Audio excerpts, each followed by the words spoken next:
It's another day of work.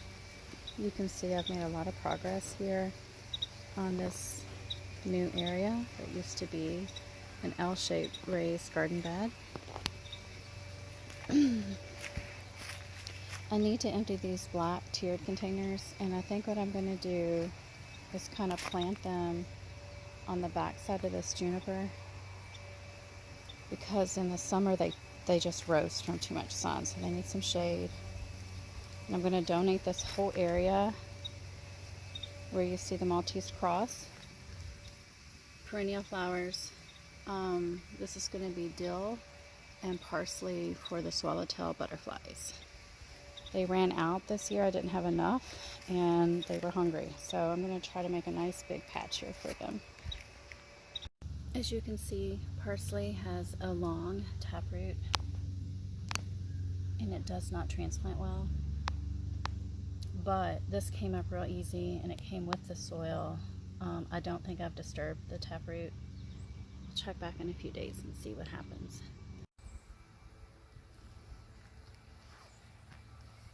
Alright, I got a bunch of celery and dill planted all through here.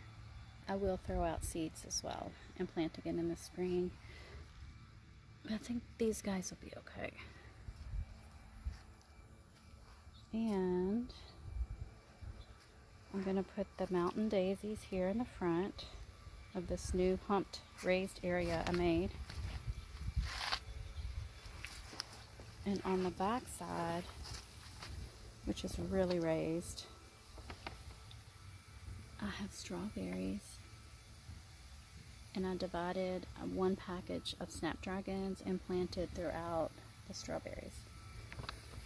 Transplanted some leggy pastel colored snapdragons here.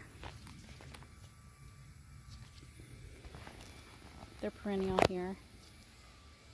And I think I'm about ready to put some grass seed down in this shaped area that I made. Because of everything that's been going on, I totally forgot to plant any collard greens. So they're going to go right there in that barrel. I am really making progress. You can see I've got my edged outline and mulched landscape planting beds ready. So now I need to rake up the rest of the mulch that was from when I had raised beds here. Then rake the dirt, maybe put a little fill of dirt down, seed it, wet it, and put some straw on top, and then wet it again. But I think I'm going to donate this phlox, who has struggled every location I've had it, right here. And then it can just become part of the landscape and probably be very happy. So I have this one that I had potted up earlier this year. Again, I would take it with me because it wasn't happy in the back part sun location. And then also this one was in the back and I finally dug him up. I'm going to put him there. And some rain lilies I'm going to donate to the landscape that I'm leaving behind. Okay, I have leveled this area as best as I feel like doing. I think it's good enough. So now we're going to start raking. I think I'll work in small sections, maybe work from the back to the down that way so that I'm not walking over top of anything after I seed it. So I'm going to rake.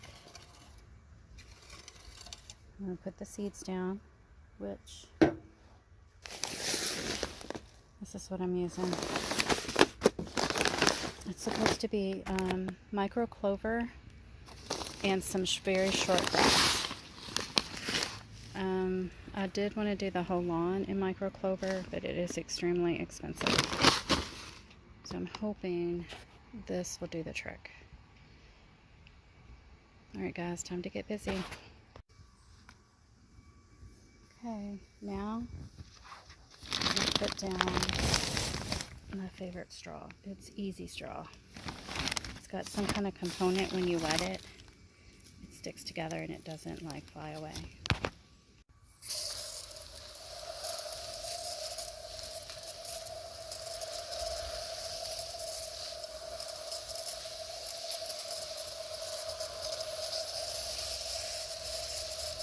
Okay, now I need to water my grass a lot over the next 2 weeks or so.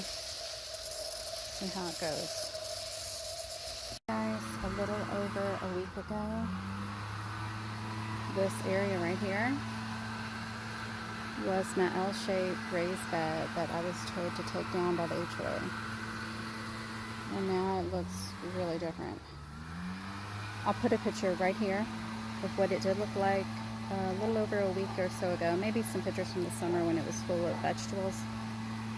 So thanks for tuning in again. Talk to you soon.